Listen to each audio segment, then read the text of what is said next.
چکا ہوں لیکن ریمائنڈ کروا دوں، یہ عربی زبان کا لفظ ہے اور آپ اس کو کتب بھی پڑھ سکتے ہیں، کتب بھی پڑھ سکتے ہیں اور کتب بھی پڑھ سکتے ہیں، تینوں پروننسیشن۔ معنی اس کا وہ چکی کی کیل ہوتی ہے۔ آپ نے کبھی آٹا پسوایا؟ گاؤں کے لوگ جو ہیں وہ جانتے ہیں، آپ چکی پہ جاتے ہیں آٹا پسوانے، دو پتھر ہوتے ہیں بڑے بڑے پاٹ، اس کے بیچ میں ایک کلی ہوتی ہے، اس کو کتب کہتے ہیں۔ اس کی جمع اکتاب آتی ہے، اور یہ اولیاء کے اندر، اولیاء کے جو مراتب ہیں اس میں سب سے اعلیٰ مراتب کے اندر جو ہے وہ اس کا شمار ہوتا ہے، کتب کا۔ علامہ جلال الدین السیوطی رحمۃ اللہ علیہ فرماتی ہیں، وہ تعداد بیان کرتے ہیں اولیاء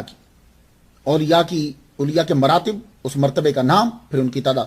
کہتے ہیں کہ نقبا جو ہیں وہ 300 ہیں، نجبا جو ہیں وہ 70 ہیں، ابدال جو ہیں یہ 30 یا 40، اخیار جو ہیں یہ 7 ہیں، قطب جو ہیں وہ 4 ہوتے ہیں، غوث ایک ہی ہوتا ہے۔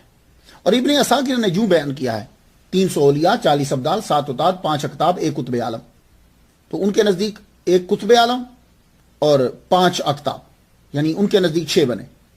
ہمیں ربانی مجد الفزانی نے بھی فرمایا، اور معارف اللدنیہ کا جو معرفت نمبر 35 ہے اس پہ یوں ہے کہ قطب جو ہیں ان میں سے ایک قطب ابدال ہوتا ہے،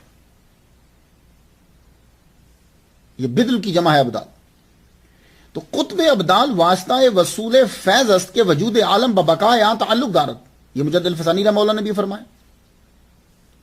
کہتے ہیں اس قطب ابدال کی وجہ سے دنیا قائم ہے، اس کے ذریعے سے عوام کو، پبلک کو جو ہے وہ فیض ملتا ہے، اس کے صدقے سے مصائب جو ہیں وہ دور ہوتے ہیں، آسانی آتی ہے، بیماری دور ہوتی ہے، شفا آتی ہے، یہ قطب ابدال۔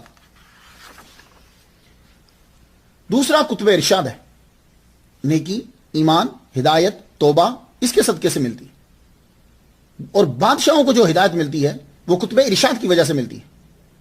اور یہ جو قطب ارشاد ہوتا ہے یہ محمد مصطفیٰ صلی اللہ علیہ وآلہ وسلم کے نقش قدم پہ ہوتا ہے، ایک چیز بھی یہ ہٹ کے نہیں کرتا، قطب ارشاد۔ اور ایک ہے قطب مدار، حضرت خضر علیہ السلام، یہ پروننسیشن خضر ہے، حضرت خضر علیہ السلام زیادہ تر اس قطب کے ساتھ رہتے ہیں، قطب مدار کے ساتھ۔ قطب مدار جو ہے یہ مختلف جگہوں پہ ہوتا ہے، جگہ بدلتا رہتا ہے۔ امامت کے فرائض جو ہے یہ قطب مدار جو ہے یہ ادا کرتے ہیں، اور اکثر ان کے پیچھے نماز جو ہے وہ ادا کرتے ہیں حضرت خضر علیہ السلام، اور یہ نماز دنیا کے کسی کونے میں بھی ادا کر سکتے ہیں، اور وہاں رجال الغیب اور ابدال یہ سارے ان کے پیچھے نماز ادا کرتے ہیں۔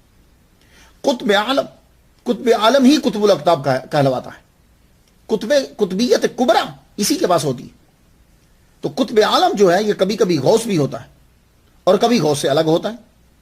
اور قطب کو عربی کے اندر ایک اور لفظ جو اصل استعمال کیا گیا وہ اس کے لیے عماد ہے، جس کی جمع عمد آتی ہے، وَالْعَمَدُ فِي زَوَايِا الْأَرْضِ، یہ جملہ تو سمن۔